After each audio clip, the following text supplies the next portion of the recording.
The first rule of racing is nothing new on race day. So everything you eat should be a routine you've practiced many, many times before.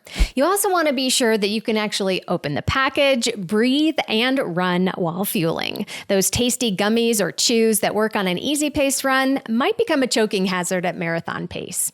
Eat breakfast 2 to 3 hours before the start. If you have a late start race like Boston or New York, you might also want to eat a snack ahead of time. Again, stick with foods that are familiar to you and those you have been eating throughout your training. If you like coffee, caffeine is a performance booster. It can also help things move along your digestive system so you can use the bathroom before you head out the door. You'll want to sip on water or a sports drink, but again, not so much that you need to use the bathroom during the race. I prefer to get my fluids in early and not drink anything in the hour before the gun goes off. When it comes to products you'll be using during the race, you've got some options.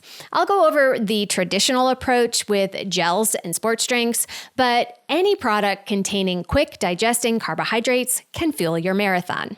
Some runners take a gel about 15 minutes before the start time, and others prefer to wait a bit to fuel. It's often better to take small doses of fuel more often instead of bigger doses less often, and I recommend you're taking in something every 30 to 40 minutes.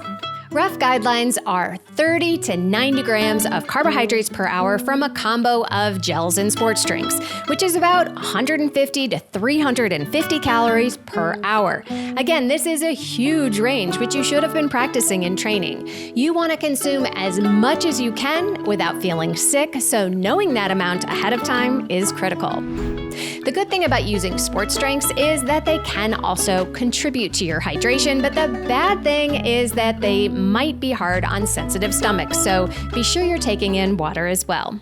It's important to know that anything you take in during the last 20 to 30 minutes of your race won't reach your system in time to be effective, but it might be worthwhile to swish something sweet in your mouth and spit it out, especially if you can't handle any more in your stomach at that point.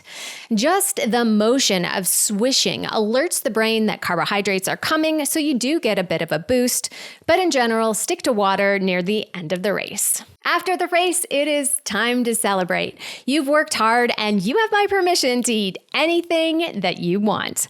Of course, it's a good idea to replace what you've lost during the race, which is primarily fluid, carbohydrate, and electrolytes. And then you'll want to start to repair the damage you've done to your muscles with a good helping of protein.